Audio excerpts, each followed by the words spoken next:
ma bien-aimée, mon épouse, ma gloire, donc depuis 48 ans. Et gloire au Seigneur pour la santé qu'il nous donne.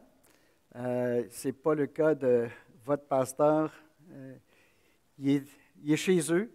Il a une grippe. Il toussait beaucoup hier soir. Il tousse encore ce matin. Il n'a pas très bien dormi. Fait qu'on va prier pour Benoît aussi.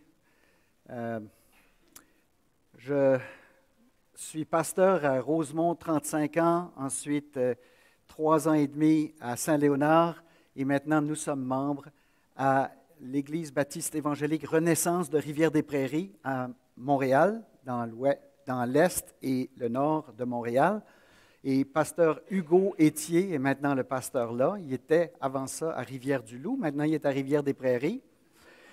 Et Sharon et moi, depuis 2 ans, on a eu le fardeau pour évangéliser à Ville d'Anjou, qui est l'arrondissement juste à côté de Rivière-des-Prairies. Il n'y a pas d'église baptiste là. Il y a 1 ou 2 églises ethniques, surtout pentecôtistes.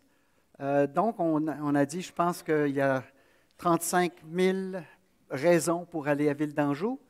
Et on a commencé simplement à aller porte à porte, dans la façon que Paul faisait à Derbe ou en Phrygie ou en Galatie. Juste aller voir ceux que le Seigneur a dit, j'ai un peuple nombreux dans cette ville. Donc, on le fait.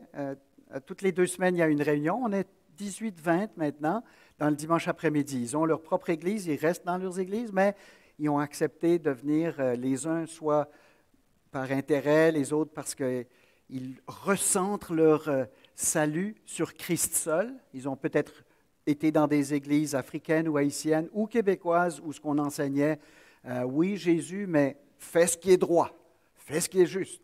Une sorte de légalisme. Et maintenant, il y en a plus qu'un là, qui ont recentré leur salut sur Jésus-Christ seul et non pas sur les commandements des hommes ou même les commandements de Moïse ou que sais-je. Donc, par la grâce en Jésus-Christ seul, par la foi seule.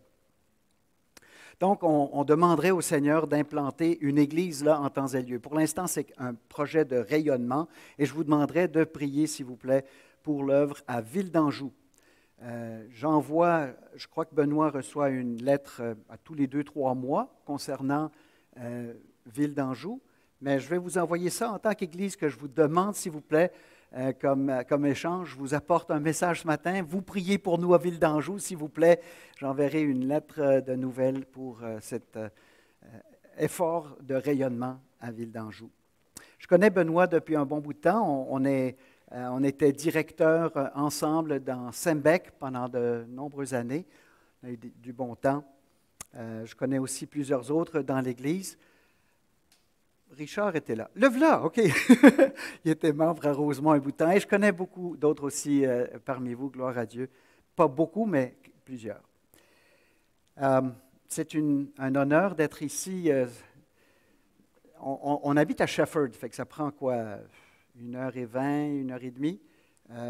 Tu descends la 116, puis ensuite tu prends la 243, puis tu arrives à Warden, puis à Waterloo, puis ensuite Shefford.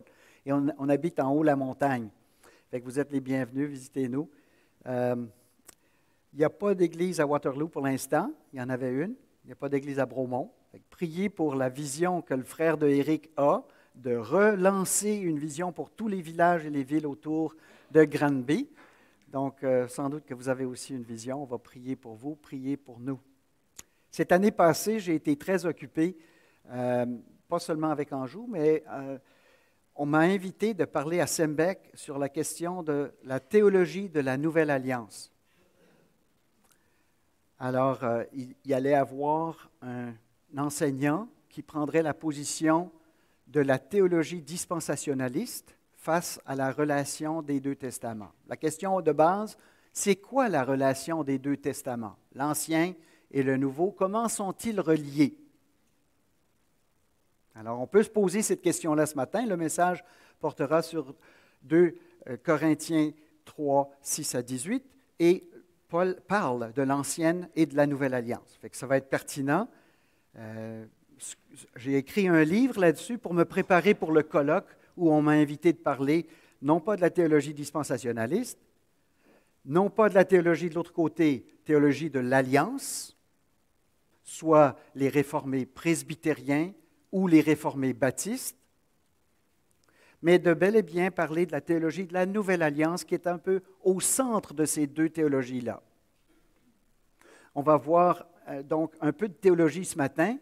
Ça peut être un peu poussiéreux ou sec au début, mais l'apôtre Paul lui-même nous donne sa conclusion au verset 18 qu'on va voir, et c'est très personnel, très vivant, et ça nous appelle à une application très concrète dans notre vie.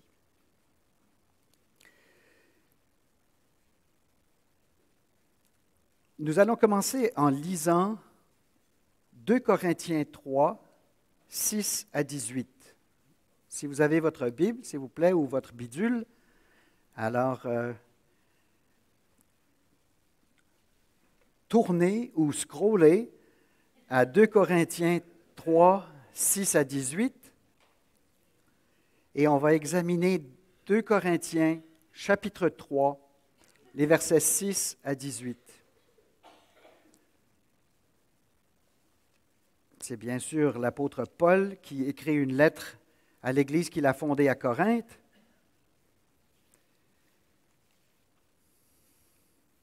Et il y avait des judaïsants qui bourdonnaient autour de l'Église, comme ces judaïsants faisaient un peu partout dans les églises que Paul fondait. C'était pas long que des légalistes passaient après, puis qui disaient, c'est correct si tu as Jésus-Christ, mais il te faut aussi la circoncision, il te faut aussi les 10 commandements, il te faut aussi le sabbat. Donc, dans ce passage qu'on voit dans chapitre 3, on va voir une défense de l'Évangile, de la liberté de l'Évangile, de la grâce seule, sans égard à la loi de Moïse. Mais c'est dur, parce que l'homme naturel, il voudrait avoir 1 point, 2 points, les 10 points pour ma vie chrétienne. Qu'est-ce que je dois faire?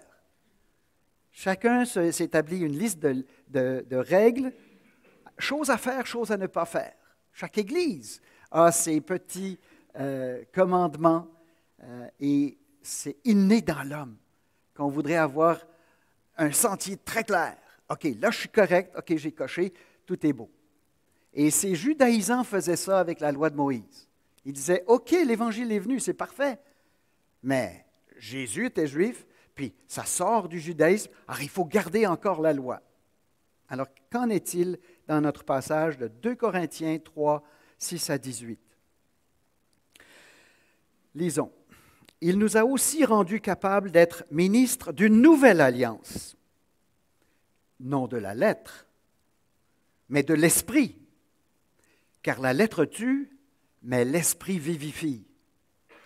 Or, si le ministère de la mort, gravé avec des lettres sur des pierres, a été glorieux, au point que les fils d'Israël ne pouvaient pas fixer les regards sur le visage de Moïse à cause de la gloire de son visage, bien que cette gloire fût passagère, combien le ministère de l'Esprit ne sera-t-il pas plus glorieux? Si le ministère de la condamnation a été glorieux, le ministère de la justice est de beaucoup supérieur en gloire. Et sous ce rapport, ce qui a été glorieux ne l'a point été, à cause de cette gloire qui lui est supérieure. En effet, si ce qui était passager a été glorieux, ce qui est permanent est bien plus glorieux. Ayant donc cette espérance, nous usons d'une grande liberté, d'une hardiesse. Et nous ne faisons pas comme Moïse qui mettait un voile sur son visage pour que les fils d'Israël ne fixassent pas les regards sur la fin de ce qui était passager. Mais ils sont devenus durs d'entendement, car jusqu'à ce jour, le même voile demeure quand ils font la lecture de l'Ancien Testament. Il ne se lève pas parce que c'est en Christ qu'il disparaît. Jusqu'à ce jour, quand on lit Moïse, un voile est jeté sur leur cœur. Mais lorsque les cœurs se convertissent au Seigneur, le voile est ôté. Or, le Seigneur, c'est l'Esprit, et là où est l'Esprit du Seigneur, là est la liberté. Nous tous qui, le visage découvert, contemplons comme dans un miroir la gloire du Seigneur, nous sommes transformés en la même image de gloire en gloire, comme par le Seigneur l'Esprit. Prions. C'est ta parole, Seigneur. Nous en frémissons. Tu es présent dans cette assemblée. Ton esprit entend chaque cœur. Ton esprit parle par Paul. Tu veux nous enseigner, Seigneur. Nous t'écoutons. Et nous voudrions te demander de rétablir la santé de Benoît et de Brigitte. Oui, Seigneur, les extinctions de voix, les grippes, tu es maître de tout cela, s'il te plaît. Fais du bien aussi, nous avons entendu tantôt, je ne connais pas Sylvain, mais s'il a de la famille ou des amis ici, console-les. Et toute l'assemblée, console-la, il était ici. Et c'est un frère qui est parti auprès de toi et qui vit et qui règne avec toi en ce moment même. Il voit ton visage, Fils de Dieu. Tu l'as sauvé par sa très sainte foi, il est avec toi. Bénis cette Église dans le deuil. Oui, Seigneur, nous osons aussi te demander d'amener ta paix dans tous les cœurs, dans cette Église, dans toute la région. Que ton nom soit loué. Proclame ta parole, Saint-Esprit.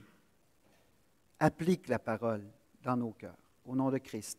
Amen. Donc, nous avons dans ce passage une clarté. C'est un contraste qu'on ne peut pas manquer. Vous avez compris qu'il y a deux choses dont Paul parle. Et on va voir 7 contrastes entre l'un et l'autre. Donc, ce ne sera pas difficile de capter la pensée de l'apôtre si on creuse ces 7 contrastes. Les 6 premiers seront un peu plus théologiques, mais le dernier, ça fesse, comme on dit au Québec. Ça nous prend directement, frontalement dans le cœur. Alors, le premier contraste, on va établir qu'il s'agit de l'Ancien Testament et de la Nouvelle Alliance. Ah, mais vous dites, ouais, mais ce n'est pas la même affaire. Est-ce qu'on compare des poires avec des pommes? Non, parce que testament, en grec, c'est diatheke, marquez-le, et alliance, en grec, c'est diatheke. D'accord? Donc, c'est le même mot pour alliance ou pour testament. Fait qu'on peut interchanger les deux. Il n'y a pas de problème. Paul est en train de parler d'une comparaison entre l'Ancien, vieux, passé, Ancien Testament, et la Nouvelle Alliance ou le Nouveau Testament. Il n'était pas encore complet au moment où Paul a écrit 2 Corinthiens, fait qu'il n'y avait peut-être pas la nomenclature de testament en tant que tel, mais il y avait déjà tout un corps de littérature qui circulait et des évangiles, soit oralement, soit par écrit, les lettres de Paul, les autres écrits du Nouveau Testament. Il y a vraiment ici, dans le verset 14, le mot. Ils font la lecture de l'Ancien Testament. C'est là, verset 14. Et au verset 6, il parle de la Nouvelle Alliance. Il est en train de comparer ces deux régimes. Parce que si on dit que le Nouveau Testament n'était pas encore écrit dans un livre, il y avait quand même le régime du Nouveau Testament depuis que Jésus-Christ est venu, depuis la Pentecôte. On est dans un nouveau régime, une nouvelle entente, presque unilatérale de Dieu avec l'homme perdu. Je ne veux pas dire presque. C'est Dieu qui initie, qui fait tout pour le salut. C'est Dieu qui agit, qui accomplit sa volonté. Et il ne prend plus la méthode mosaïque, il prend la méthode de Christ. Maintenant, Dieu sauve l'homme par celui qui est le Fils de Dieu venu sur terre. Il l'a fait aussi dans l'Ancien Testament par la foi et l'anticipation, c'est sûr. On n'est jamais sauvé de 2 différentes façons, par les œuvres dans l'Ancien puis par la foi dans le Nouveau. Non, c'est toujours par la foi. Mais ceux dans l'Ancien Testament, c'était complexe. Ils ne voyaient pas encore assez clair. De plus en plus, ils ont eu de la lumière à cause des prophètes qui s'en venaient, mais ils ont dû avoir une foi dans quelqu'un qui allait venir. Tandis que pour nous, nous avons foi dans celui qui est venu. Quelle est cette nouvelle alliance? Et c'est clair que l'Ancien Testament, c'est Moïse, parce qu'il le dit au verset 15. Bien, la nouvelle alliance, elle a été prophétisée, elle a été identifiée, elle a été inaugurée. On est toujours dans le premier contraste, là, puis on veut dire, mais c'est quoi alors la nouvelle alliance dont il parle? Ben, elle a été prophétisée, identifiée, inaugurée. Prophétisée dans l'Ancien Testament déjà. Jérémie est celui parmi les prophètes qui nomme la nouvelle alliance dans ses écrits. Dans Jérémie 31, 31, il dit « Voici les jours viennent, dit l'Éternel, où je ferai avec la maison d'Israël et la maison de Juda une alliance nouvelle. Non comme l'alliance que je traitais avec leur père, le jour où je les saisis par la main pour les faire sortir du pays d'Égypte. » Donc, c'est une alliance avec ceux que Dieu a sortis du pays d'Égypte. Et ils sont nommés, la maison d'Israël, la maison de Juda. Et vous allez dire, ben, comment ça se fait qu'il va venir un temps où il y aura une nouvelle alliance avec eux? Mais on va voir dans l'Épître aux Hébreux surtout, et avec la venue de Christ et la venue du Saint-Esprit, qu'il s'agit de la période où Jésus-Christ est venu pour la première fois. Et que le nouveau peuple dont il est question, c'est vous, c'est moi, c'est l'élection parmi les Juifs et c'est l'élection parmi les non-Juifs et c'est l'Église, c'est le nouveau peuple de Dieu que Jérémie prophétise dans versets 31 à 34. Alliance qu'ils ont violée, dit Jérémie, quoique je fusse leur maître. Mais voici l'alliance que je ferai avec la maison d'Israël. Après ces jours-là, dit l'Éternel, et il y a 4 clauses dans la nouvelle alliance. Je mettrai ma loi au-dedans d'eux et je l'écrirai dans leur cœur. Ça, chrétien, c'est ta conscience éclairée par la Bible. Le Saint-Esprit utilise la Bible et il utilise ta conscience et ça, c'est la loi de Christ écrite dans ton cœur. Deuxièmement, je serai leur Dieu et ils seront mon peuple. Le Seigneur a prévu un nouveau peuple composé de 2 entités, une élection juive, une élection non juive, un seul olivier, un seul peuple, sous la bannière de Christ. Verset 34, celui-ci n'enseignera plus son prochain, ni celui-là son frère. Oui, mais alors qu'est-ce que René Frey est en train de faire alors? Bien, c'est que vous pourriez m'enseigner aussi, vous avez le Saint-Esprit autant que moi, et nous connaissons l'Éternel, comme il est dit dans ce texte, connaissez l'Éternel. Moi je t'exhorte, toi tu m'exhortes, car tous me connaîtront. Dans la Nouvelle Alliance, ceux qui font partie du peuple de Dieu sont tous convertis, en contraste avec ceux de l'Ancienne Alliance, où il y avait un mixed bag. C'était une multitude avec pas mal une majorité qui ne croyait pas, ou qui était idolâtre, ou rebelle, ou qui murmurait, ou qui était simplement juifs, nés juifs, mais ils n'étaient pas vraiment dans le reste fidèle. Et Dieu a un reste fidèle dans l'Ancien Testament, mais on a l'impression que c'était une minorité de ceux qui croyaient et de ceux qui s'affichaient juifs. Tous me connaîtront depuis le plus petit jusqu'au plus grand, dit l'Éternel. Car, et ça c'est la clause la meilleure, la 4e clause, dans Jérémie 31, 31 à 34, la 4e, c'est ce qui nous fait un baume sur le cœur. Car je pardonnerai leur iniquité. Non pas je continuerai de couvrir leur iniquité par un autre bœuf, un autre agneau, une autre tourterelle qu'il faut qu'ils fassent à chaque fois qu'ils ont péché. Ils ont parlé mal à leur épouse, emmène un bœuf à l'église, à la synagogue, ou en tout cas au temple. Il devait y avoir du sang pas mal. Je me connais.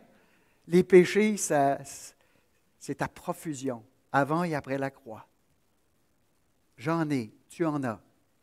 Mais Christ est venu comme l'agneau de Dieu qui ôte le péché du monde, et en une seule fois, il a payé pour tous mes péchés, passés, présents et futurs. Et nous avons confiance en celui-là, n'est-ce pas? C'est lui en qui nous croyons.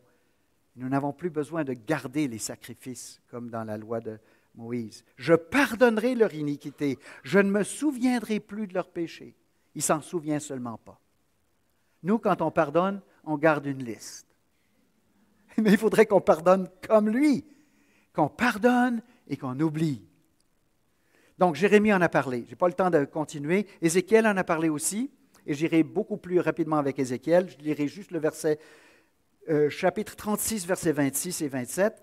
Je vous donnerai un cœur nouveau. Je mettrai en vous un esprit nouveau. Ça, c'est la Pentecôte. J'ôterai de votre corps le cœur de pierre et je vous donnerai un cœur de chair.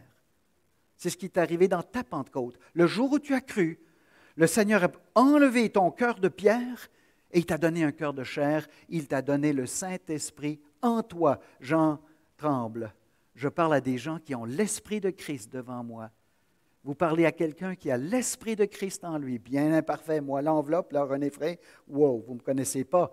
Mais l'Esprit de Jésus-Christ habite en nous.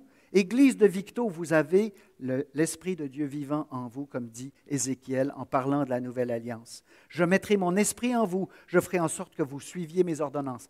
Merci Seigneur. C'est toi qui feras en sorte cela? OK. Moi, je veux coopérer avec toi, mais tu me connais, je suis faible comme l'eau. Je prends une résolution du 1er janvier, puis là, on est le 26. Est-ce que vous avez gardé toutes vos résolutions, vous autres? On n'est pas capable, right? On veut, la chair est faible, l'esprit est voulant, mais on floppe chacune de nos résolutions, jour après jour. Quel malheur!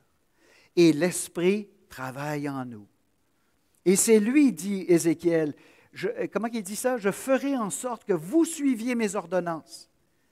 On pourrait prêcher sur chacun de ces passages. Je vais à Ésaïe. Ésaïe aussi parle de la nouvelle alliance. Il n'emploie pas le mot nouvelle alliance, mais il parle du serviteur souffrant.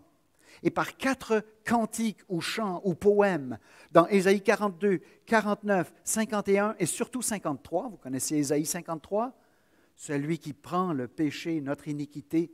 Nous étions tous comme des brebis errantes, mais Dieu a fait tomber sur lui l'iniquité de nous tous. Ça, c'est un verset que Éric et moi, on a appris dans la méthode évangélisation explosive à Granby l'année passée. C'est ça. Donc, quand on évangélise, on parle des 5 doigts. Je n'ai pas le temps, mais c'est un bon verset dans Ésaïe que l'Éternel a fait retomber sur lui l'iniquité de nous tous. Ésaïe parle de la nouvelle alliance. Si tu parles à un juif et tu dis, qu'est-ce que tu penses d'Ésaïe 53? Il dit, c'est le peuple juif. Ils ont souffert à travers les années. Vous nous avez fait souffrir. Il y en a 6 millions qui sont morts pendant la Deuxième Guerre. Non, Ésaïe 53 ne parle pas du peuple juif. Ils ne peuvent pas souffrir et porter l'iniquité du coupable. Ils peuvent souffrir, mais ils ne peuvent pas, étant pas parfaits, ils ne peuvent pas porter l'iniquité de nous tous.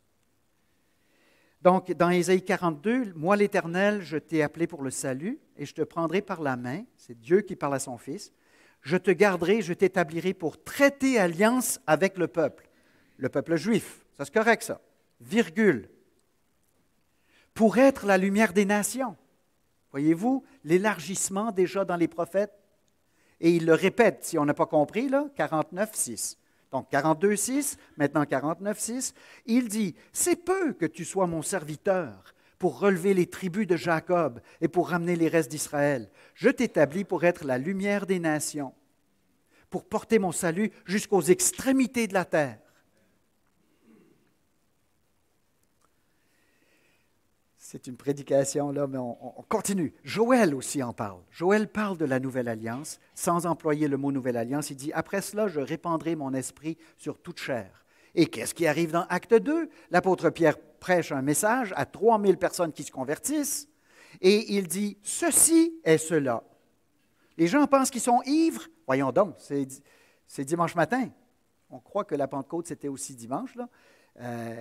Ils ne sont pas ivres, comme vous pensez. Ils sont remplis du Saint-Esprit. Il y avait eu des flammes de feu, un vent impétueux, toute une mise en scène. Quand le Saint-Esprit vient dans ce monde, là, c'est clair. Et il est en train de dire ceci, ce que vous voyez, c'est ce que Joël a dit. Je répandrai mon esprit sur toute chair. Fait que ça se tient dans l'Ancien Testament. Toutes les prophéties sont là. La nouvelle alliance a été prophétisée. Maintenant, elle est aussi conclue et identifié par Jésus-Christ. 700 ans après Jérémie, Jésus lève la coupe la soirée avant qu'il est crucifié et il dit, cette coupe est la nouvelle alliance en mon sang. Cette coupe est la nouvelle alliance. Personne pendant 700 ans en parle. Jésus reprend un texte de Jérémie 31 et il dit, vous voulez savoir ce que c'est la nouvelle alliance? Ceci est le symbole de la nouvelle alliance. Le lendemain, il allait mourir sur la croix et verser son vrai sang, pas juste verser du vin. C'était une coupe qui signalait, qui symbolisait un nouveau régime, une nouvelle entente. C'est comme une nouvelle élection, un nouveau gouvernement, je ne sais pas moi, au lieu de la CAQ, ce serait un autre parti. On est dans un nouveau régime, il y a de nouvelles dispositions. Et maintenant, ce n'est plus la loi de Moïse et l'alliance de l'Ancien Testament, c'est maintenant la nouvelle alliance. Cette coupe est la nouvelle alliance qui est en mon sang, qui est répandue pour vous. Et Matthieu dit que Jésus est venu non pas pour... Jésus dit par Matthieu qu'il est venu non pour abolir, mais pour accomplir. Alors tout à coup, Jésus, même dans son premier sermon sur la montagne, il commence à établir là une distinction. Mais il se défend, il ne dit pas « je viens pour abolir la loi », mais « je viens pour pleinement l'accomplir en ma personne ». Tout ce qui est écrit de moi, dit Jésus aux 2 disciples sur Emmaüs, il fallait que s'accomplisse tout ce qui est écrit de moi dans la loi de Moïse, dans les prophètes et dans les psaumes. Il accomplit l'Ancien Testament parfaitement. Pour cela, il peut aller à la croix pour nous. Dans Jean 19:30, quand Jésus eut pris le vinaigre, il dit « Tout est accompli ». Il a tout accompli, la volonté de Dieu. Il est maintenant en train de donner sa vie pour ses brebis. Baissant la tête, il rendit l'esprit. Et l'Épître aux Hébreux nous dit exactement pourquoi Jésus est venu. Mais maintenant, il a obtenu un ministère d'autant supérieur qu'il est le médiateur d'une alliance plus excellente. Lisez avec beaucoup de soin cette année l'Épître aux Hébreux. Beaucoup de soin. Ça débloque notre compréhension du lien entre les 2 testaments. L'Épître aux Hébreux. Je relis. Mais maintenant, il, Christ, a obtenu un ministère d'autant supérieur que Moïse, dont il parle dans son livre, afin que, la mort étant intervenue pour le rachat des transgressions commises sous la première alliance, ceux qui ont été appelés reçoivent l'héritage éternel qui leur a été promis. Vous êtes des héritiers, vous venez de recevoir un héritage merveilleux. Le monde entier, pas juste une petite terre en Israël, là. Toute la terre est à vous. Vous en êtes les héritiers et ça s'en vient bientôt. Reviens bientôt, Seigneur Jésus-Christ. Donc, cette nouvelle alliance avait été prophétisée, elle a été identifiée et conclue, clenchée par Jésus-Christ, et maintenant elle est inaugurée le jour de la Pentecôte, avec la venue du Saint-Esprit. Dans Actes 2, 16 et 17, c'est ici ce qui a été dit par le prophète Joël. « Dans les derniers jours, dit Dieu, je répandrai de mon esprit sur toute chair. » Et dans cette chambre haute, 120 personnes, hommes, dont quelques-uns étaient apôtres, et femmes, ont tous reçu ces langues de feu, cette venue du Saint-Esprit dans leur cœur. Maintenant, pour nous, quand nous recevons Jésus-Christ, on ne reçoit pas des langues de feu et un tremblement de terre et puis un vent impétueux, de ces choses-là. On n'arrive pas à parler une langue qu'on n'a jamais apprise à l'école. Bien, pour la majorité d'entre nous, je ne sais pas pour vous, là, mais j'ai reçu le Saint-Esprit le 16 avril 1956. J'ai encore péché, mais chaque fois le Seigneur m'a pardonné. Je n'avais pas le don des langues, mais le Saint-Esprit était en moi. Il nous a doués pour son Église, chacun avec sa couleur différente, avec son don différent, afin que le peuple de Dieu soit une entité, un corps merveilleux qui prend soin de lui-même. Donc le Saint-Esprit est venu ce jour-là et il a créé l'Église. L'Église n'existait pas dans l'Ancien Testament, comme disent la théologie réformée, presbytérienne ou baptiste. L'Église était le but et le plan de Dieu, contrairement à ce que disent nos amis dispensationalistes qui croient que le plan de Dieu va revenir dans le millénium à un temps où les sacrifices vont revenir et puis c'est plutôt l'ancienne alliance qui revient en vigueur. Non, le message c'est que depuis la Pentecôte, nous sommes dans les derniers jours. Nous avons reçu le summum, la venue de la deuxième personne de la Trinité et la venue de la troisième personne de la Trinité dans la personne du Saint-Esprit. Alors, qu'est-ce qu'il y en est de la loi? Qu'est-ce qu'il y en est de la loi de Moïse alors? Bien, si on avait eu le temps, on parlerait de la loi. Mais il suffira de dire un seul verset dans 1 Corinthiens 9, 20. L'apôtre Paul parle, lui, un juif. Il dit, « Avec les Juifs, j'ai été comme juif, afin de gagner les Juifs. Avec ceux qui sont sous la loi, j'étais comme sous la loi, quoique je ne sois pas, je ne sois pas moi-même sous la loi. » Je parle trop fort, mais c'est clair qu'il faut le dire à certaines personnes. Nous ne sommes pas sous la loi. On n'a pas besoin de garder le dimanche comme un sabbat. C'est le fun d'être ici dimanche, mais on aurait pu être ici vendredi. Si tu es dans les pays musulmans, c'est soit le vendredi ou le samedi que les chrétiens se réunissent, parce que c'est à ce moment-là, culturellement, que tous les autres se réunissent. Le dimanche, c'est un jour de travail. Fait que jamais dans le Nouveau Testament, on nous dit qu'il faut garder le sabbat, quoi qu'en disent nos frères réformés, qu'ils soient presbytériens ou baptistes. Je ne sois pas moi-même sous la loi. Ah, ben alors tu es un antinomien alors. Tu n'aimes pas la loi, tu es anti-autorité, toi alors. Tu as un problème avec l'autorité? Non, dit Paul. Je n'étais pas moi-même sous la loi afin de gagner ceux qui sont sous la loi, avec ceux qui sont sans loi, comme sans loi. Quoique je ne sois pas sans la loi de Dieu, dit-il, écoutez bien, étant sous la loi de Christ. En nomos Christou. En nomos est un mot intéressant. Nomos veut dire loi. En nomos veut dire enloué ou enloyé. In English, it is in-lawed. I am in-lawed to Christ. Je suis apparenté à Christ. Voyez-vous comment Paul voit, lui qui a été sous la loi de si nombreuses années et qui a eu une conversion sur la route de Damas, tout à coup, il dit, je ne suis pas sous la loi. Mais attention, j'ai une loi. Je suis sous ou en la loi de Christ. En nomos Christo, afin de gagner ceux qui sont sans loi. Donc, si on avait eu le temps, on parlerait de ça. Mais on n'a pas le temps, donc on va dire une deuxième chose qu'on aurait dit si on avait eu le temps, c'est qu'on devrait parler du peuple de Dieu. Et on l'a déjà dit, le peuple de Dieu a pris une notion beaucoup élargie, radicalement élargie dans le Nouveau Testament. Et on lit dans Hébreux, Hébreux 7, 25, la nouvelle étiquette pour la nouvelle alliance. C'est-à-dire, à qui est-ce que ça s'adresse, cette nouvelle alliance-là? On a lu que c'était la maison de Juda, la maison d'Israël, ceux qui étaient sortis de l'Égypte par la main de Dieu. Donc, on pense, OK, il y aura un temps quand il y aura une nouvelle alliance pour eux autres, comme dit Jérémie. Attention, regardez bien. Lisez Hébreux 7, Hébreux 8 et Hébreux 9 vous-même quand vous avez le temps, aujourd'hui ou demain. Prenez le temps de le lire et posez la question, à qui est-ce que cette nouvelle alliance s'adresse?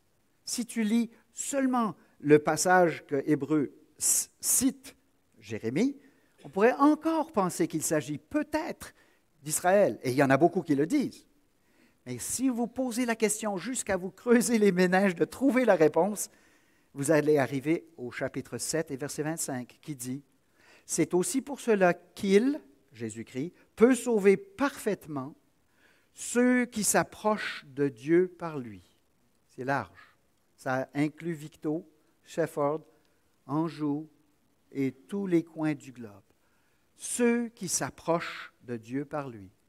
Pas seulement la maison de Juda, pas seulement la maison d'Israël. La nouvelle alliance, c'est pour ceux qui s'approchent de Dieu par le médiateur de la nouvelle alliance. Lui, il est le médiateur, le négociateur, celui qui a conclu la nouvelle alliance. Et l'Épître aux Hébreux nous dit que ceux qui s'approchent de Dieu par lui reçoivent les bénédictions. Et lui, il est toujours vivant pour intercéder en leur faveur. Et dans un des passages les plus beaux et les plus clairs, Paul dit dans Éphésiens 2, 14, 15 et 16, « Christ est notre paix, lui qui des deux, juifs et non-juifs, n'en a fait qu'un, et qui a renversé le mur de la séparation, l'inimitié. Il a anéanti par sa chair la loi des ordonnances dans ses prescriptions. » Ça peut-tu être assez clair? La loi des ordonnances dans ses prescriptions, afin de créer... Alors, qu'est-ce qu'il fait avec ça? Il a anéanti par sa chair la loi des ordonnances dans ses prescriptions. Il faudrait 1 heure pour développer juste ça. Afin de créer en lui-même, avec les deux, juifs, non-juifs, un seul homme nouveau, en établissant la paix et de les réconcilier, l'un et l'autre, en un seul corps. Oui, mais il faudrait que les Juifs messianiques se réunissent le sabbat, n'est-ce pas? Ben, ils disent qu'ils le font parce qu'ils voudraient atteindre leur peuple. OK, pas si sûr que c'est la méthode que le Saint-Esprit suggère ici. Il me semble que le Saint-Esprit suggère une seule réunion. On devrait avoir des Juifs convertis dans cette assemblée. Et à Montréal, si vous êtes là, prenez le temps d'aller évangéliser les Juifs à Outremont, s'il vous plaît, ou à Hampstead. Vous allez reconnaître leur maison parce qu'ils ont sur le portique un petit mezouza, une boîte avec un commandement de Moïse dedans. Ils mettent ça sur leur portique. Et on cognait aux portes, puis on leur donnait un Hadasha Berit et une Torah. La Torah, ils acceptaient, c'est l'Ancien Testament, gratuitement, avec en hébreu sur une page, puis en russe, français ou anglais l'autre page. Mais le Hadasha Berit, Hadasha veut dire nouveau, Berit veut dire alliance. Oh, la nouvelle alliance. Non, mon rabbin m'a dit que je ne dois pas prendre ça. Ils ne sont pas prêts à recevoir la nouvelle alliance. Mais Paul dit, l'un et l'autre sont réunis en un seul corps, avec Dieu, par la croix, en détruisant par elle l'inimitié. Encore 3-4 messages là-dessus. Donc, on récapitule maintenant, on est juste au premier contraste, et moi je me dis qu'à 11 heures, je dois quitter le podium. Mais peut-être que je dois le quitter avant, vous me direz. Récapitulons ce premier contraste. L'ancienne alliance est complètement accomplie. La nouvelle alliance est arrivée. Cela inclut que la loi et la définition du peuple de Dieu est entièrement transformée, et cette transformation est parfois décrite comme l'ombre et la réalité. Si tu marches sur la rue dans un jour où il y a beaucoup de soleil, tu vas voir ton ombre. Si tu vois l'ombre, tu dis « Ah, je reconnais, c'est le profil de René. Il s'en vient. » Mais quand je vois René, c'est autre chose. Ou, mettons, pour moi, si je vois l'ombre de Sharon, je vais être contente. Mais si je vois Sharon, je vais être bien plus contente. L'ombre, c'est l'ombre, right? Mais la réalité est venue. Jésus-Christ est là. L'ombre de l'Ancien Testament, ça tombe. C'est caduc. Ce n'est pas à bannir complètement, comme faisait Marcion qui disait « on ne lit plus l'Ancien Testament ». Non, au contraire. Les types, l'ombre indique la réalité, explique en quelque sorte, donne une amplitude, approfondit notre compréhension de la nouvelle. Et moi, je préfère employer l'image de la chenille et du papillon.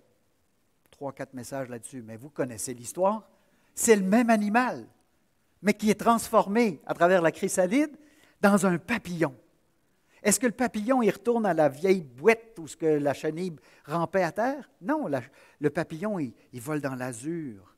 Il prend le nectar. C'est une autre créature, bien plus belle. Une chenille, ça a sa beauté, mais un papillon merveilleux.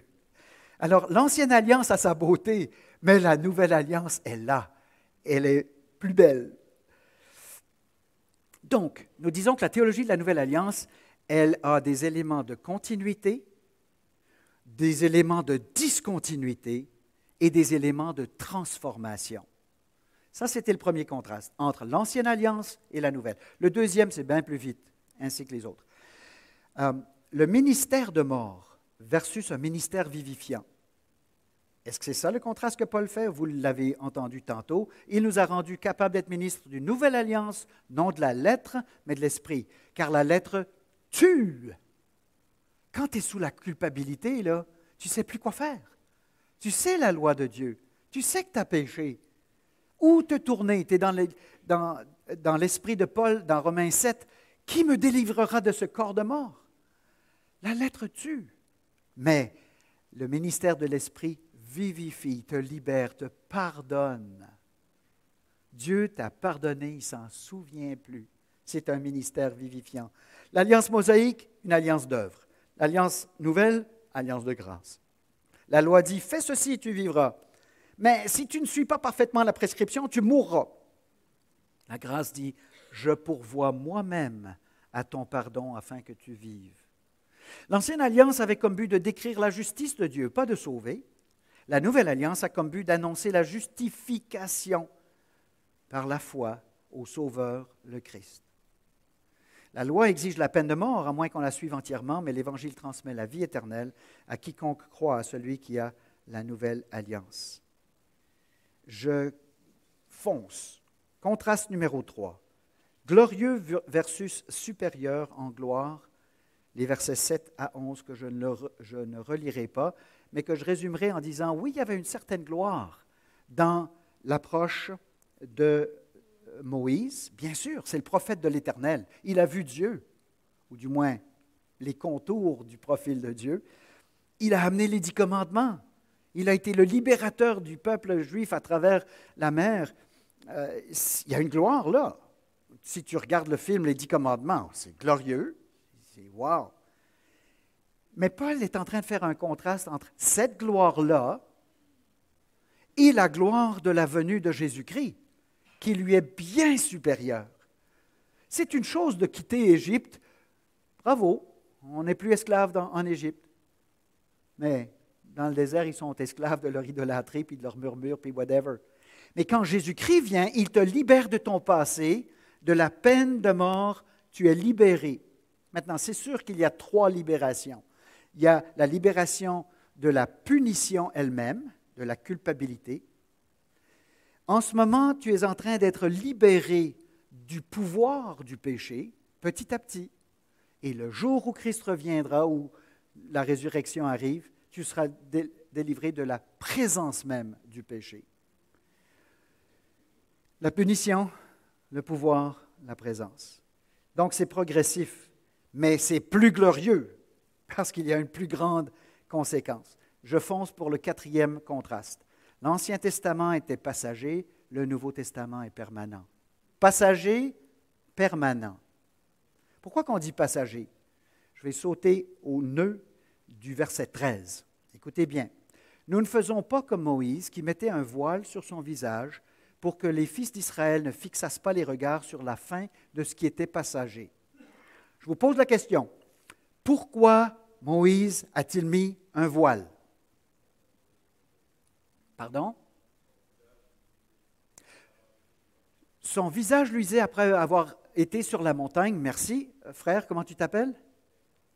Vincent? Alexandre, merci. Aussi? Oui, voilà. Et ça, c'est la réponse que Paul donne au verset 7. Au verset 7, Paul dit, « Si le ministère de la mort gravé avec des lettres sur des pierres a été glorieux, au point que les fils d'Israël ne pouvaient pas fixer les regards sur le visage de Moïse à cause de la gloire de son visage, bien que cette gloire fût passagère. » Là, ça, c'est réponse A, et c'est bien. Mais réponse B est très étonnante dans le verset 13 qu'on vient de lire.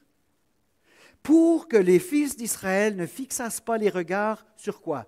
Sur la gloire? Ça, c'était la réponse A. Ici, c'est une autre chose. Pour que les fils d'Israël ne fixassent pas les regards sur la fin. F-I-N. Fin. Pas juste passager. La fin de ce qui était passager. Oh, ça veut dire qu'on doit réinterpréter. OK, donc Moïse a mis un voile pour que les Juifs ne se rendent pas compte que ces 10 commandements-là qu'ils venaient de recevoir, c'était juste pour un temps. Et déjà, la gloire sur le visage de Moïse s'estompait. Et fait qu'il fallait qu'il mette un... C'est Paul, par l'inspiration de l'Esprit Saint, qui nous dit pourquoi Moïse a mis ce voile. On pensait tout le temps que c'était juste un A. La réponse, il y a trop de gloire, il y a trop de lumière. Oui, ça fait partie de la réponse. Mais la réponse complète, c'est pour que les Juifs ne se rendent pas compte que le régime de l'Ancien Testament était pour un temps et qu'il y avait un nouveau régime plus glorieux qui s'en venait. Il faut que la gloire qui était sur le visage de Moïse soit transférée au visage de Jésus-Christ. Et maintenant, nous savons pourquoi Paul écrit ce contraste. Pour que Christ soit glorifié. Et la théologie doit glorifier Jésus-Christ. Pas les alliances, pas les dispensations, pas les myriades de réponses qui sont données. C'est quoi le secret de la Bible? La clé de la Bible, c'est Jésus-Christ. Nous sommes christocentriques. Nous devons contempler Jésus-Christ comme résultat de cette étude. Donc, on fonce pour le 5e contraste. L'ancienne alliance communiquait la condamnation, mais la nouvelle, la justification. C'est au verset 9, lisez-le. Il y a une condamnation qui vient par la loi. Oui, la loi de Dieu est bonne et juste et parfaite, comme dit le psalmiste. On s'exclame devant la parole de Dieu, qui est résumée par le mot « la loi de l'Éternel ». Parce que la loi de l'Éternel, ça ne veut pas juste dire les 10 commandements, ça veut dire tout l'Ancien Testament, et c'est beau, c'est une belle révélation. Dieu qui se révèle pour la création, Moïse, les prophètes, les psaumes, c'est magnifique. Mais c'est passager, il y a un temps où, après 400 ans de silence prophétique, maintenant c'est la nouvelle alliance qui arrive. Et ça, c'est le but. Ça, c'est la justification, pas la condamnation. Maintenant, Jésus-Christ vient et les apôtres disent, vous pouvez, en croyant en Christ, être justifiés. Qu'est-ce que c'est la justification? Ben, c'est un pasteur qui dit à un couple, je vous déclare mari et femme. Il fait une déclaration. Right? Quand tu es sauvé par ta foi en Christ, Dieu te justifie, il te déclare pur, pardonné, juste, sauvé, rempli de la capacité de vivre éternellement parce qu'il te voit maintenant à travers Jésus-Christ. Je n'ai pas le temps de vous lire le 6e contraste en détail, mais c'est magnifique. Le 6e contraste, là, c'est le voile et le dévoilement. Il y a un voile qui est sur les Juifs et sur toute personne, même non-juive, qui ne lit que l'Ancien Testament ou qui ne fonctionne qu'avec la loi. Je vais être un meilleur garçon. Je vais me réformer. Tu vas voir, j'ai pris des résolutions. Je ne serai plus comme ça. Il y a un voile. Parce que tu penses que tu es capable, dans la chair, de gagner ton ciel. Et l'apôtre Paul dit dans Romains 6, 23 que ce n'est pas possible et dans Éphésiens 2, 8 et 9 que ce n'est pas possible. C'est par la grâce que vous êtes sauvés par le moyen de la foi. Et le meilleur exemple de ce voile-dévoilement, c'est Paul. Et j'avais toute une page, mais je ne la lirai pas, je n'ai pas le temps. Je préfère d'ailleurs que vous la lisiez. Sa conversion. Il le dit 3 fois dans les Actes des Apôtres. Lisez sa conversion. C'est littéralement un voile qui est ôté, des écailles qui tombent de ses yeux et il commence à revoir. Voir physiquement, oui, mais là, il voit la vraie lumière. Quand Ananias impose les mains, prie pour lui afin qu'il recouvre la vue et qu'il soit rempli du Saint-Esprit et qu'il devienne l'instrument que Dieu a choisi pour porter l'Évangile, la nouvelle alliance au monde entier. Mais je voulais arriver au 7e contraste. On a vu dans les versets 6 et 8 que le contraste entre l'Ancienne Alliance et la Nouvelle, c'est un contraste entre la lettre et l'esprit. Donc, on va concentrer pendant les dernières minutes sur l'esprit, sa place dans ta vie, sa place dans cette Église. Chrétien, chrétienne, le Saint-Esprit. Il est mystérieux. En anglais, on dit « the Holy Ghost ». C'est un peu spectre. Ben, le Saint-Esprit est une personne. Tu peux y faire du mal. Tu peux froisser ses sentiments. Tu peux l'éteindre. Ce n'est pas juste un fluide, pas juste une puissance, comme on brancherait un toaster. C'est une personne, et c'est une personne divine. Et il est prévu dans le plan de Dieu pour venir vivre en toi une personne distincte du Fils et distincte du Père. Les trois sont un seul Dieu, mais le Père n'est pas le Fils et le Fils n'est pas l'Esprit. Et toutes les permutations. Ça veut dire que ce Saint-Esprit, c'est ce qui caractérise la Nouvelle Alliance. Si j'ai bien lu le passage, c'est ça que Paul est en train de dire. Il veut que toute cette étude sur les alliances mène aux versets 17 et 18. Or, le Seigneur, c'est l'Esprit. Et là où est l'Esprit du Seigneur, là est la liberté. Et maintenant, le verset 18. Merveille. Nous tous, qui le visage découvert, contemplons comme dans un miroir la gloire du Seigneur, nous sommes transformés en la même image de gloire en gloire, comme par le Seigneur l'Esprit. Il y a deux sortes de sanctification. La sanctification statutaire, c'est arrivé le jour où tu as cru en Christ. Et s'il y a quelqu'un ici ce matin qui n'a pas cru en Christ, qui n'a pas transféré sa confiance en Jésus en disant « j'abandonne ma méthode d'être sauvé ». J'accepte maintenant que je suis pécheur et j'ai besoin de Jésus-Christ. Fais-le ce matin. Mais je suppose qu'une majorité ici, vous connaissez déjà Jésus-Christ. Et vous avez été sanctifiés parfaitement lors de votre conversion, selon Hébreux 10, 14. Lisez Hébreux, lisez-le attentivement. Hébreux 10, 14 dit « Car par une seule offrande, il a amené à la perfection pour toujours ceux qui sont sanctifiés. » Ça ne vous fait pas un petit velours, ça? Église de Victo, tu es parfaite. Église de Victo, vous êtes sanctifiés. C'est un fait accompli. C'est statutaire. It's done. La loi te dit, travaille, œuvre, fais ça, mais il ne me donne pas de main et de pied. L'Évangile dit, j'ai pardonné et il me donne des ailes pour voler. L'Évangile te libère. L'Évangile te sanctifie, c'est fait. Mais j'ai 72 ans et j'ai besoin de sanctification quotidienne. La statutaire est correcte. Ça, c'était le 16 avril 1956. Maintenant, j'ai besoin de sanctification pour aujourd'hui, pour mes pensées de cet après-midi, pour mes mauvaises réactions de ce soir. Tout cela doit être sanctifié et ça va l'être. Le passage le dit. Il s'en occupe avec nous. Celui qui dit, c'est Dieu qui va le faire pour moi, il est dans les patates. Celui qui dit, je dois le faire tout seul, il est dans les patates. Je parle des chrétiens là maintenant, juste des chrétiens, mais il y a deux façons. Je m'en sors avec Dieu jusqu'au jour où il sera prêt à le faire. À ce moment-là, il va le faire, puis j'attends. Moi, je ne suis pas capable, j'ai essayé bien des façons, je ne suis pas capable de me sanctifier. Je lutte avec telle ou telle tentation. Ça ne marche pas. Je suis jaloux, je suis contrevenant, je suis whatever. L'autre, il dit, je vais le faire. Là, tu vas voir une nouvelle personne. Demain, je commence, ou ce soir, ou à l'instant même. Et ni l'un ni l'autre n'a raison, parce que Paul dit dans Romains 8,13, « Si, par l'Esprit, vous faites mourir les actions du corps, vous vivrez. Par l'Esprit, vous. » C'est les deux ensemble. Right? Donc, le processus qu'on regarde ici maintenant dans le verset 18, J'ai déjà grillé 2-3 minutes. Je finis en deux, promis. OK, j'ai 72 ans, j'ai besoin du verset 18. Qu'est-ce qu'il me dit, le verset 18? En gros, il me dit que je suis dans la chambre photographique du Saint-Esprit. Il y a ici la plaque sensible, c'est mon cœur. Okay, le papier photographique. Dans les anciennes caméras, vous autres qui avez des caméras électroniques, ça ne marche plus, là, mais dans les anciennes caméras, il y avait comme un rouleau, un papier qui avait des produits chimiques qui étaient sensibles à la lumière qui rentrait. Right? Fait que nous autres, le visage découvert, c'est le chrétien, c'est le papier photographique.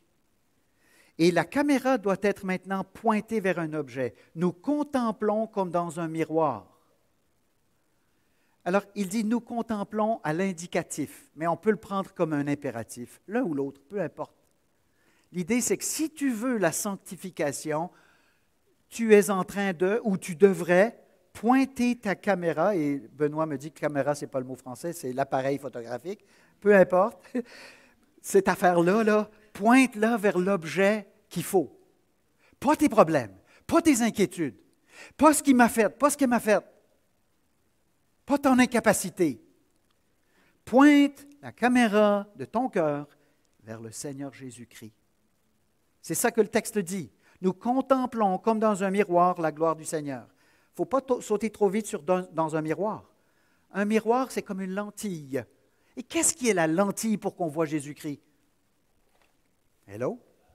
C'est la parole de Dieu. C'est la lentille à travers où nous voyons la réalité, nous voyons le monde, nous comprenons les problèmes, nous comprenons tout ce qui est nécessaire pour l'homme de Dieu, pour la femme de Dieu. C'est dans la lentille des Écritures, le miroir, le fameux miroir. Nous tous qui, le visage découvert, contemplons comme dans un miroir, la parole, la gloire du Seigneur. C'est lui le point de mire. Nous devons lire sa résurrection, sa divinité, sa transfiguration, son ascension, sa cession, son retour, sa nouvelle création, ses réactions. Comment il réagit, comment il parle, ce qu'il veut, ses valeurs. C'est lui qu'on doit contempler, sa gloire. Nous sommes christocentriques. La caméra est braquée dans la bonne direction. Et qu'est-ce qui est le résultat? Qu'est-ce qui arrive à la plaque sensible? Nous sommes transformés en la même image de gloire en gloire. Et vous connaissez ces films où on voit une chambre avec une lumière rouge, puis le gars il est là, puis il passe des bains successifs sur le papier photographique. Et petit à petit, l'image commence à apparaître de l'objectif qui avait été pris. Et je suis devant vous en progrès. Ma femme pourra dire qu'il n'y a pas assez de progrès, mais je suis en progrès en quelle direction? Pour ressembler à Jésus-Christ. Nous allons ressembler à Jésus-Christ parfaitement et le Saint-Esprit s'occupe, si nous braquons la caméra dans la bonne direction. Donc finalement, et je termine avec ce mot, as-tu un programme pour lire la Bible? As-tu lu ta Bible cette semaine? Je ne peux pas être plus concret là. As-tu un programme pour lire toute la Bible en 20 minutes? Peut-être pas toute la Bible, mais un programme pour lire systématiquement, profondément, étudier, appliquer, demander à Dieu de te guider tous les jours dans la Bible.